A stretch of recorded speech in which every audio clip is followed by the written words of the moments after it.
This is how camping in Valdez, Alaska looks like. It's ridiculously beautiful.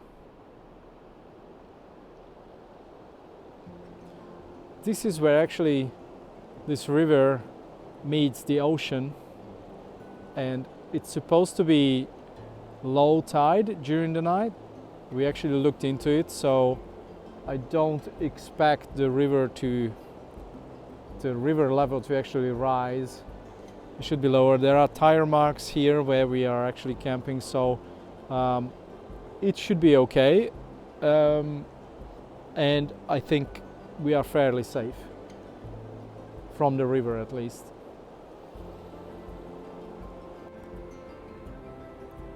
It's almost 11 o'clock in the evening, and as it's July, it's still quite bright in Alaska. The river is pretty loud, however, that's a good noise. That's a very good noise.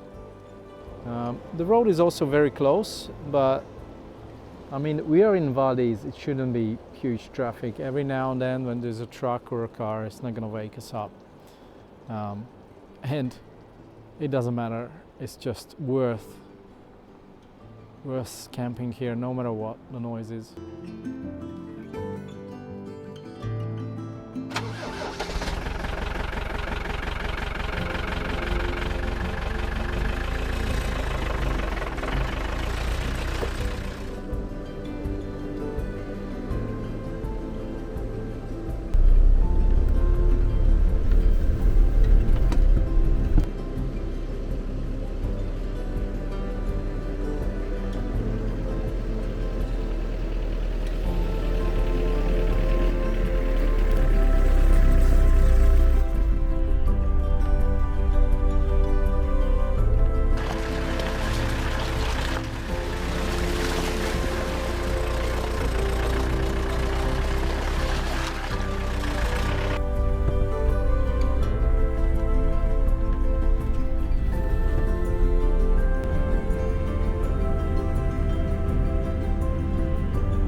In the morning, we arrived in Valdez. Nestled along the Prince William Sound, Valdez is surrounded by towering mountains, lush forests, and waterfalls that feel straight out of a postcard.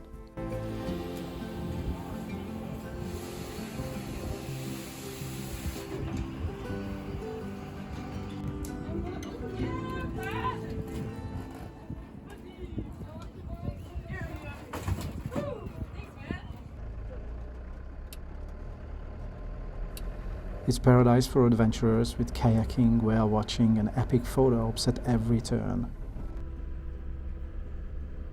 But Valdez isn't just about nature. It's a hard-working town rooted in fishing and the oil industry, with the Trans-Alaska Pipeline ending right here.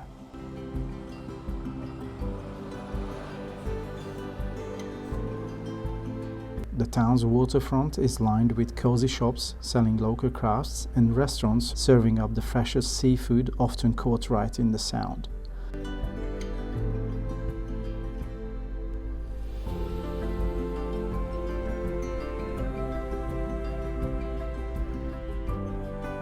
The name Valdez is also connected to a very sad story. Back in 1989, the Exxon Valdez oil spill shook this area, bringing one of the worst environmental disasters to its shores. But the town bounced back, and today it stands as a reminder of the delicate balance between industry and nature.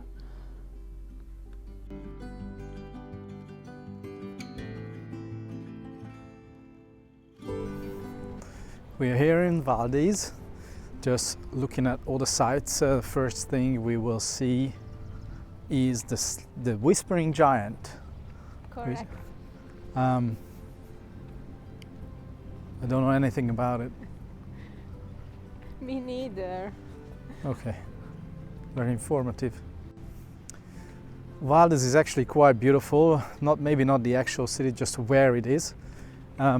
Surrounded by mountains and glaciers, and of course I remember as a kid when there was that massive oil spill in 1989, which was very sad.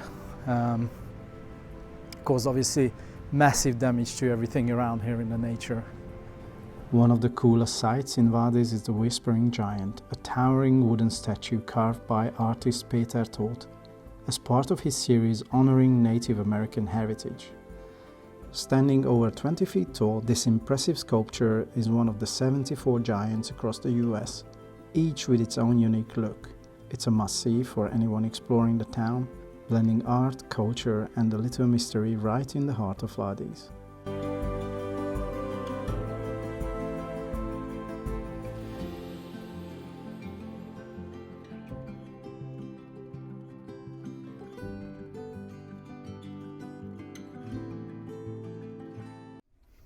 We had a nice little walk around town and now we're off to see the Glacier Lake.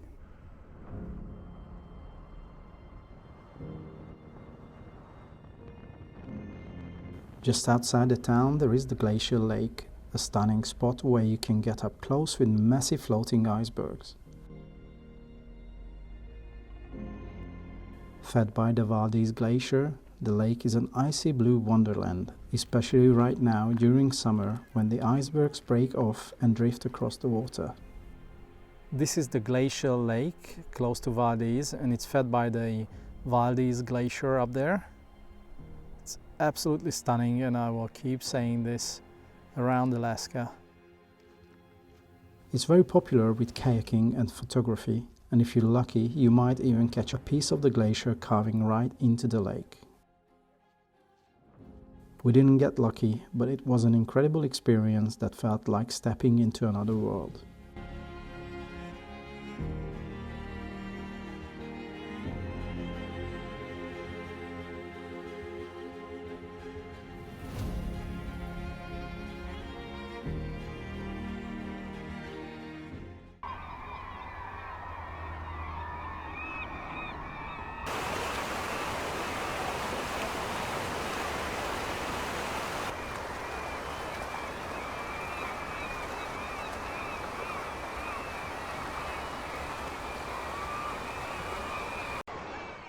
This is just incredible.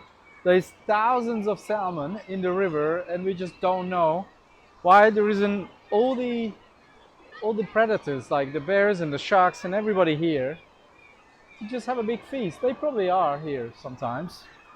Like we've heard and we read that bears often come here for a feast. I've never seen anything like this before. Thousands of salmon within such a small kind of small river, small creek.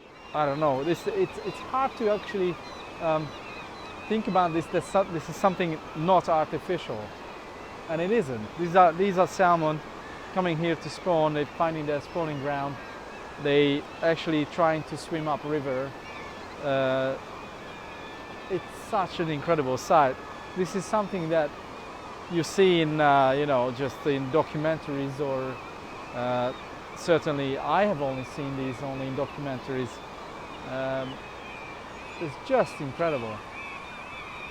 One must-visit spot in the town is the Salmon Gulch hatchery, built to help support the local salmon population and keep the fishing industry strong. Each year, millions of young salmon caught fry are released from the hatchery into nearby waters. When they are fully grown, just by their instincts, they return to the hatchery, swimming up a specially designed channel to reach the hatchery spawn area. Along the channel, the small steps or obstacles are there to mimic the natural challenges salmon face in the wild, helping only the strongest reach the top and making the whole process feel more natural.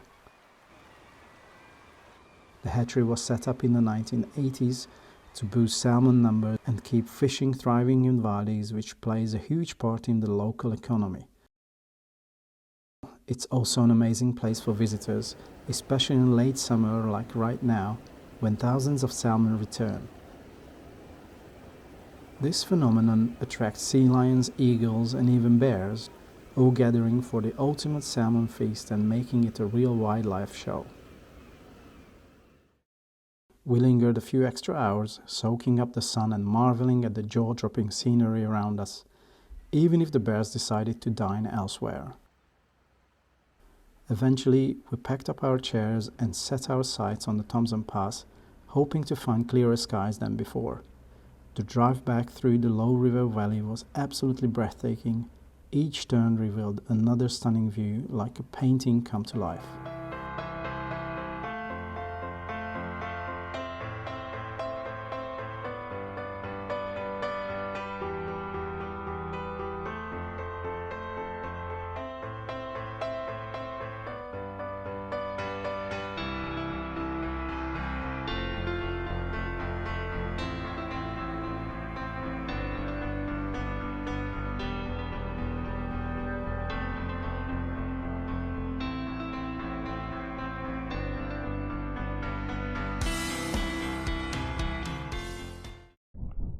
We are on the Thompson Pass, just north of Valdez, and the reason why I'm holding my hoodie like this, because first of all, I don't know if the microphone's gonna catch any of this because it's so windy, and yeah, again, otherwise the hoodie will just come off my head because it's so windy.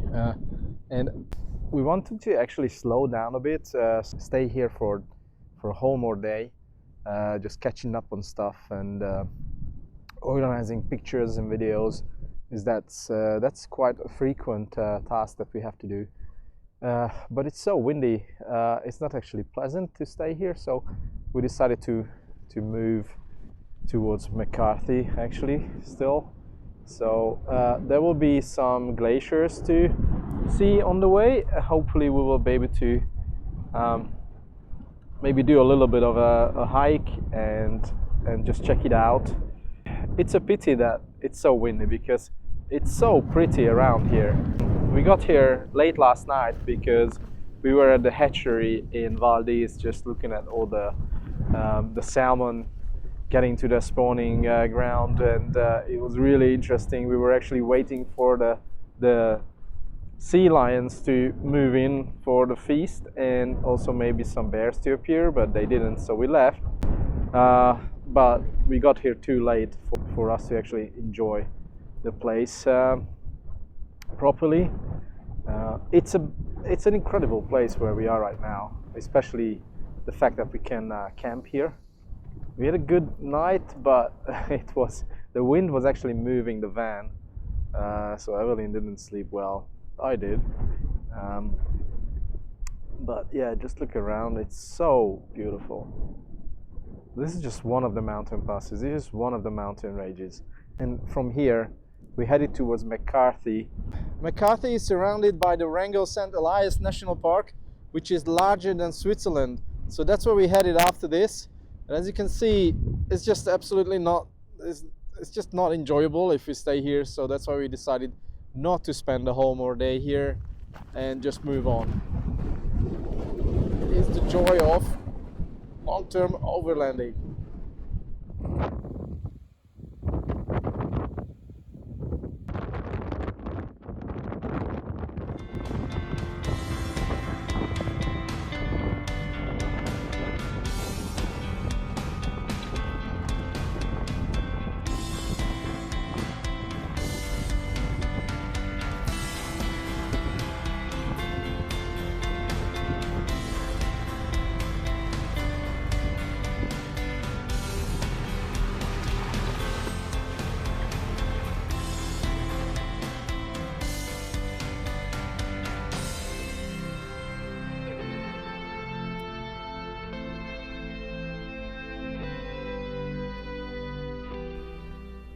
As we descended from the heights of the Thompson Pass, the weather softened, greeting us with blue skies and warm sunshine, perfect for a road trip through the Alaskan wilderness.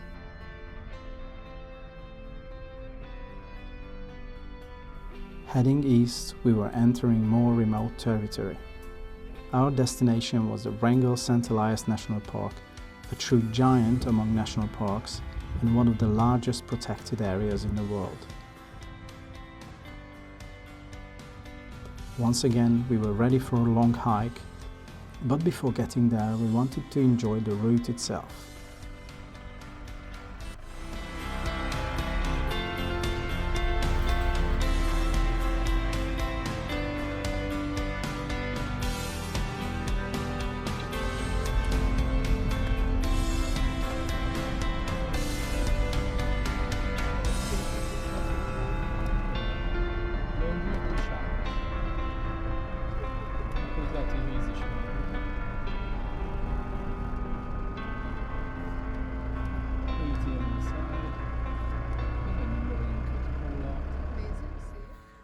we have actually decided to top up our diesel tank because there's just a, I don't know, like a 300 kilometer, maybe 200 kilometer dirt road, and although we have a bit more fuel in the auxiliary tank, it's just better to be prepared because we were told there is no more fuel on the way to McCarthy. There's another pump, but it's broken, so we topped it up. $6 a gallon.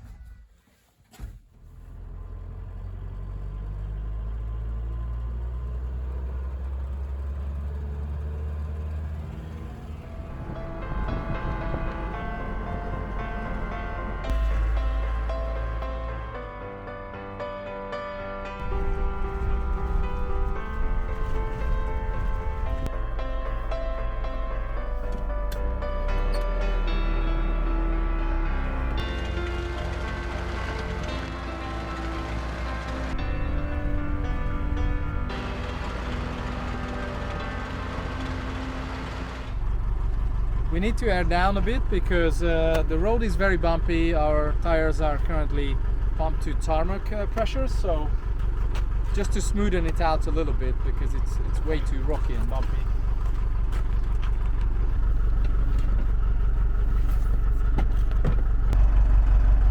I'm just gonna use about 40 psi, I think, for this road. On tarmac we are about 50, so not a big change, but it's going to be a lot smoother for this road. It's actually, we are at 60, but I'm going to go down to about 43, something like that.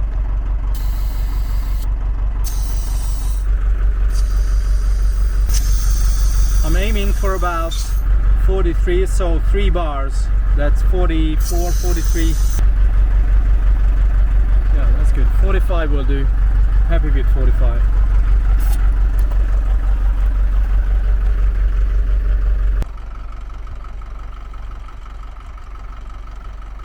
So lower tire pressures are also better to avoid flat tires, just in case there is sharp rocks or any sharp object on the road that you don't see and you go over it. Softer tires, I mean lower tire pressures, are just helping to avoid flat tires or any cuts on the tire itself. Let's go.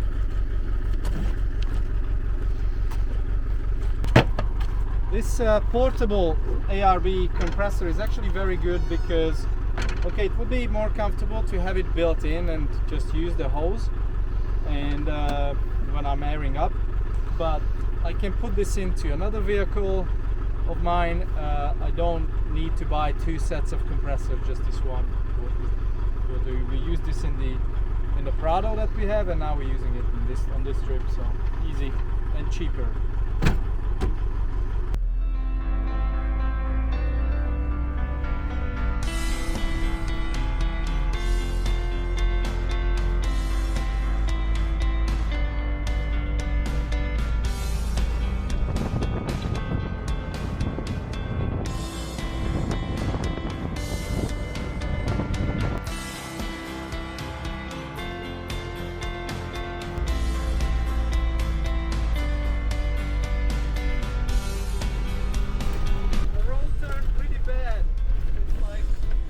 Washboard. The corrugation is really big, and we are going what, 15 miles an hour if we're lucky.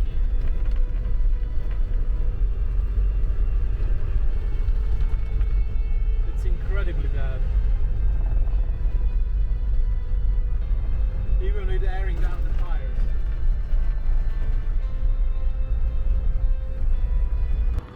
Well, the road is pretty bad because of really bad corrugation, but the scenery more than compensates the bad roads. We're going like 15-20 miles an hour, and we should be at our campsite in I don't know how long, maybe another half an hour, 40 minutes, and making burritos tonight. And is the right environment for that. While driving the McCarthy Road, the scenery is absolutely fantastic, but we also came across this viaduct or trestle They call it the trestle here. It was built in 1911, over just, I think, less than 10 days. And it's just a reminder that there used to be a train line here. Actually, in many places, the road follows the trail of the train line.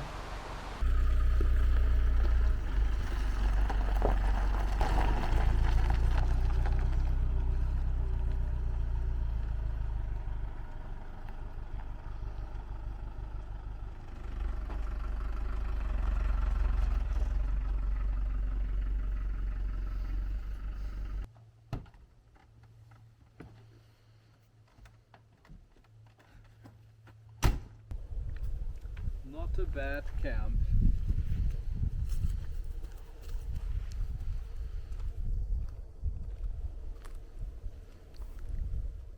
We're going to make burritos tonight, our own version, as you might have seen earlier. Obviously we are next to a lake and there are mozzies and bugs and everything, but we're using this thing called the thermocell. So far, when we used it once, we were quite happy that there were no mozzies around. We still have our mosquito net set up. So we are more prepared than we were before. But I don't want to jinx it, but from what it looks like, this is just an incredible campsite.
After a seriously delicious dinner, we are now just sitting around the fire, taking it all in and feeling unbelievably lucky. We are on this once-in-a-lifetime trip, one we may never have the chance to do again, and it's only just the beginning. With a couple of cold beers in hand, we are laying out plans for the days and weeks ahead, surrounded by the wild, untouched beauty of Alaska. This moment right here, it's everything.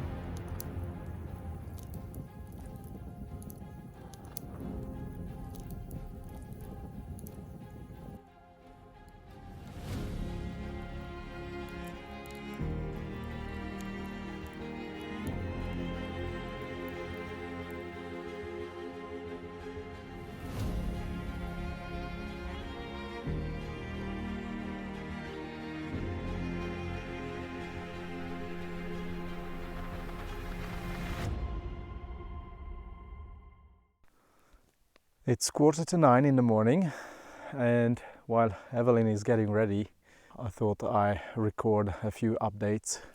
We are on the McCarthy Road and heading to McCarthy, obviously, which is an old mining town. Actually, that's not the total truth. The mining town is right next to it. It's called Kennecott. And the history was that in the early 1900s or late 1800s, copper was discovered, and so Kennecott was built, which was like a company town for miners, and the railroad was built, so then the mining operation could start for copper. And because the working conditions were so dangerous, the town itself, Kennecott, was a totally dry town. There was no alcohol allowed. So McCarthy was developed for entertainment and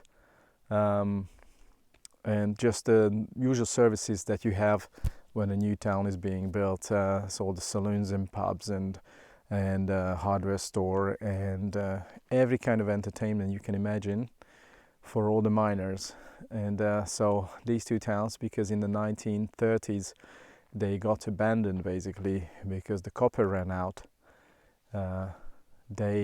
for a good 50 years or 40 years they were quite empty until about the end of the 70s or mid 70s, when tourism started to develop.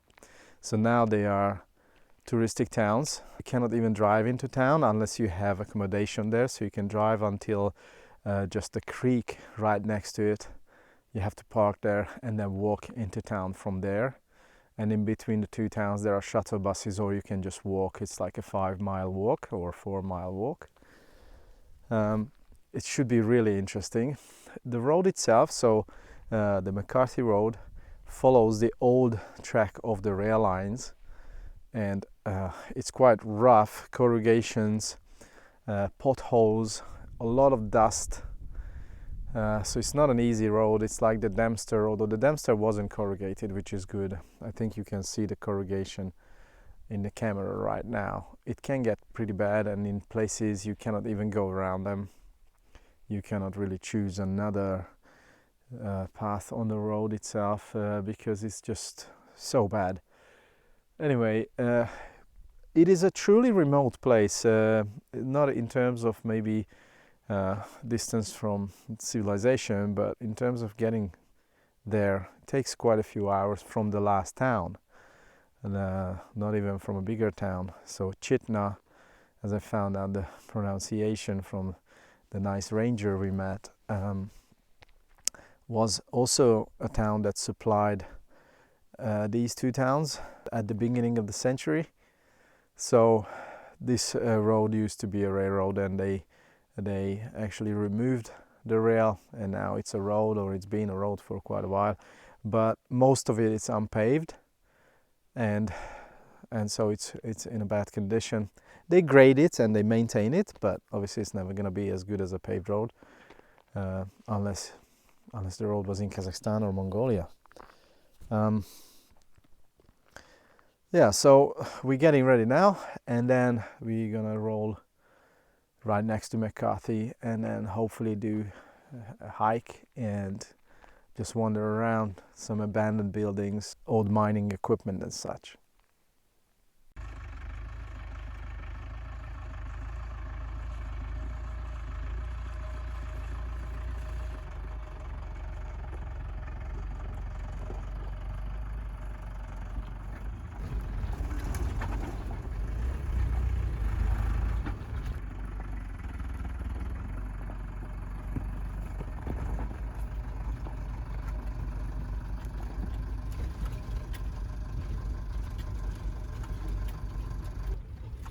We are going on a tour around McCarthy.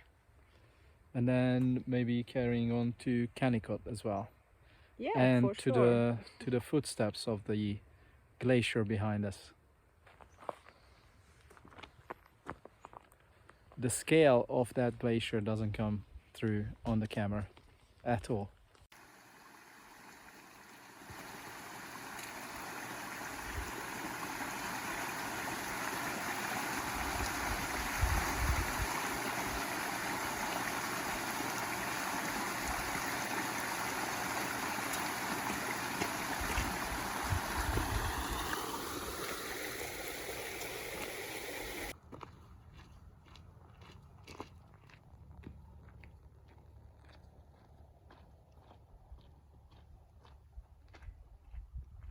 Okay, there is a bear. We're walking to Kennecott and there's a bear over there.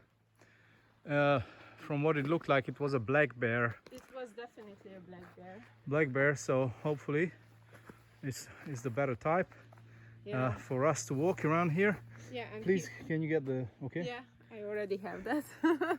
So we're just trying to walk and slowly, and we are speaking loudly so that the bear can hear us that we are coming. And luckily we were having a conversation anyway. Yeah. And yeah, bear country hiking. So we are prepared in a way that we know what to do when we encounter a bear, and we have the bear spray. So this is all that we have done to be prepared. Yeah. But it looked like he was more scared than us. Yeah, so ran away actually. He just ran away. Okay. So let's see what happens. Yeah. Okay, well, We're gonna make some let's noise. hope nothing happens. Yeah. Of course we are not, I'm speaking really loudly because again we saw a bear, and of course we're not walking around here with rolling cameras, so you're gonna either believe it or not, but there was a bear just standing right there on the top of that little hill when we came around the corner here, and it just went inside there into the forest among the trees. So we are constantly speaking really loudly, and I don't know what's I think the mozzies annoy me more than the fact that I need to worry about bears. Here again I took the safety pin off, and we're just gonna keep walking. The bear sort of ran away. This was much larger than the previous one. So let's see what happens. We have about another 1.5 miles left until we get to the town.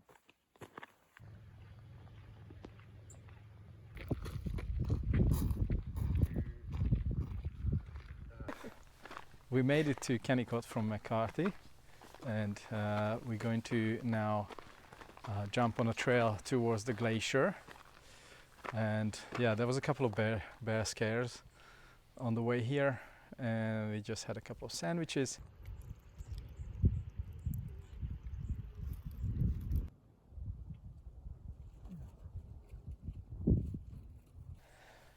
Looking around in Kennecott now, and then off to the glacier.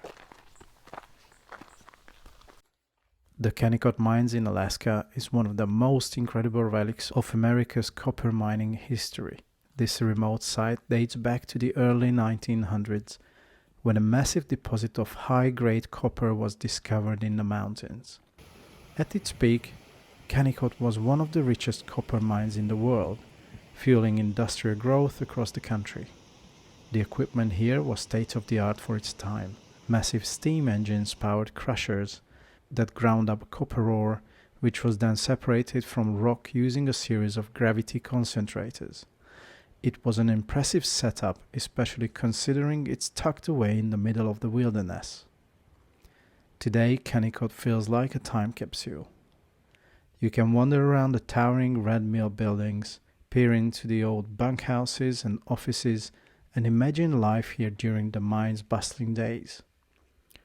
Though the mine closed in 1938, much of the equipment is still in place, giving you a first-hand look on how copper was extracted in one of the most remote parts of the world. It's a fascinating blend of history and raw Alaskan beauty. Very much. Now that's a good one there. We're on the route Glacier Trail of the Wrangell-St. Elias National Park.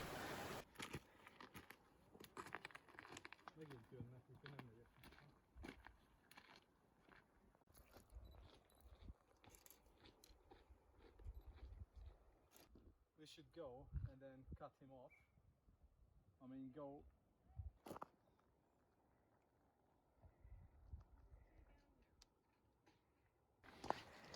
He's just eating berries, isn't it?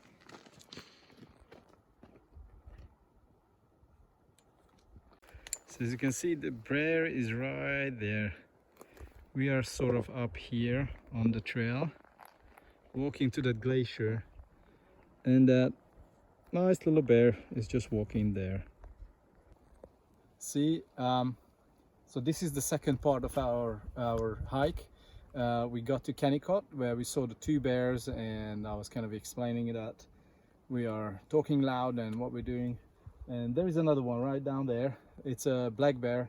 Even though it's brown, the fur is brown, it's actually a black bear. So we got the bear spray out again, and we're just going to continue towards the glacier. But there's lots of bears around, lots of berries, so they eat around this trail. And there you go. Peaceful, but it's good to be prepared. More signs of bears. That's a big poo. Luckily there are other people on the trail, so we're not going to be surprising any bears. This park is a true giant among national parks. Covering over 30 million acres, is the largest national park in the US, roughly 6 times the size of Yellowstone. This place is massive, with rugged mountains, active volcanoes, glaciers, and rivers stretching as far as the eye can see. Its story began in 1980, when it was designated to protect the unique landscapes and wild ecosystems of this incredible Alaskan region. It also has some of North America's highest peaks, including Mount St. Elias, which towers over 5,500 meters, about 18,000 feet. The park is a stunning mix of geology and wilderness, with only a few roads, so much of it is only accessible by small planes or by foot. Right now, we are on the route Glacier Trail, one of the park's most famous hikes. This trail leads you right up to the edge of the glacier, where you can see brilliant blue ice and even explore the glacier's surface with crampons. We're not doing that, but being surrounded by one of the wildest landscapes in the world, it's an unforgettable experience, and the Wrangell-St. Elias National Park is really Alaska at its best. All in all, it's a good day exercising. It's a good day in this incredible environment, walking. Just feeling so good. Feeling great. And we can't wait for a beer tonight. Exactly, a cold beer. Just another good example why this survival filter drinking bottle is actually a very good solution for hiking, because today we are in Alaska doing a 20-mile hike in the backcountry, and the total amount of water that we carried was 2 of these.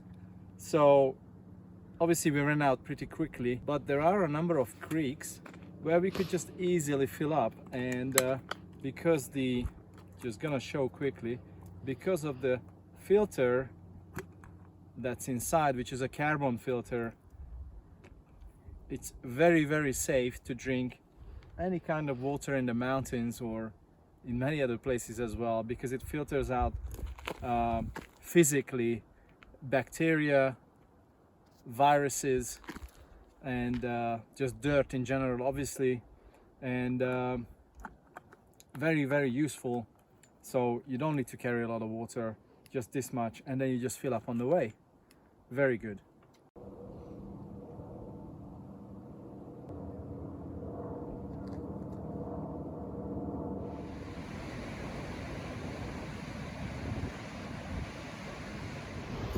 We have now completed the hike. It was a total of more than 24 kilometers, which is, I don't know, like 14 miles, something like that. I think the highlight in Kennecott was the concentration mill, which is really spectacular from a distance as well, and when you approach it, when you get close to it, it's really fantastic. And now we are heading back to the campsite, and we're gonna make some pasta with shrimp and garlic and zucchini, so we are quite hungry actually. It's time to have some rest and some food. It was a great day, finally some exercise. We are now approaching the Canada border from Alaska, and so we've done roughly 4 weeks actually in Alaska. It was absolutely fantastic. We had everything from good weather to bad weather. We've seen the grizzlies catching fish, just a lot of great experience. We've done a massive hike as well. Now it's time to go back to Canada.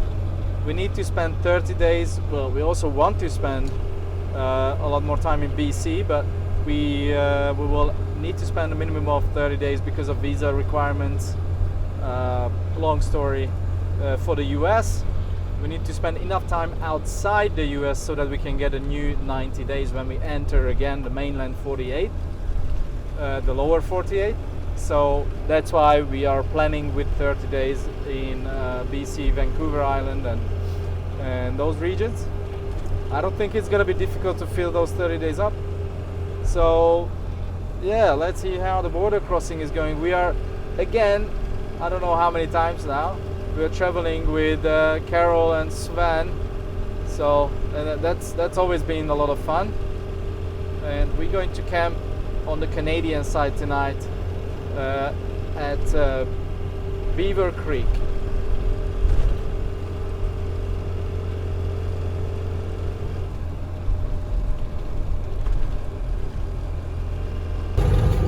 We have entered Canada, but we haven't been processed yet. It's like the border crossing itself, the border post, is actually in Beaver Creek, like 20 miles inside Canada. So yeah, so we entered Canada, nobody knows. It's beautiful.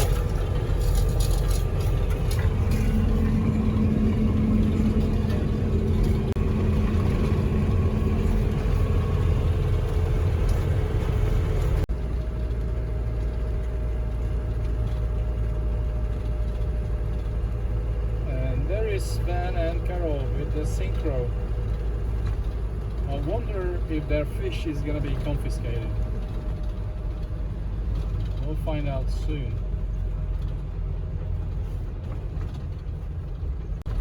Hello Canada, we're back. We are back on the Alaska Highway. It's absolutely beautiful. And finally it's a beautiful day as well. We're quite ready for the summer already. We really want to have better weather now. We had a lot of rain, and of course the mozzies that never leave us alone. We're really keen to move a bit further south, so making progress now, going to Whitehorse eventually, and then from Whitehorse maybe we stop in Hayes Junction and then ask about some hiking options in the Kluane National Park or Kluane National Park, and then to Whitehorse, and then number 37, which is the Cassiar Highway, supposed to be really beautiful, and that is the that is basically leading south into BC, and it's supposed to be a very scenic route. So that's the current situation. I've just done a recent oil change, so the truck is in a good shape. Obviously with just the usual minor things like having to top up the brake fluid still, but the brakes are really good, so that's good. I'm just checking every week, maybe a little bit, like literally this much of brake fluid I have to add. And I've got the new part already at a friend's house in BC that I might just replace later, or maybe get it done in Mexico. I'm actually gonna get closer to the van again because there are bears around and I don't have the bear spray with me. Okay.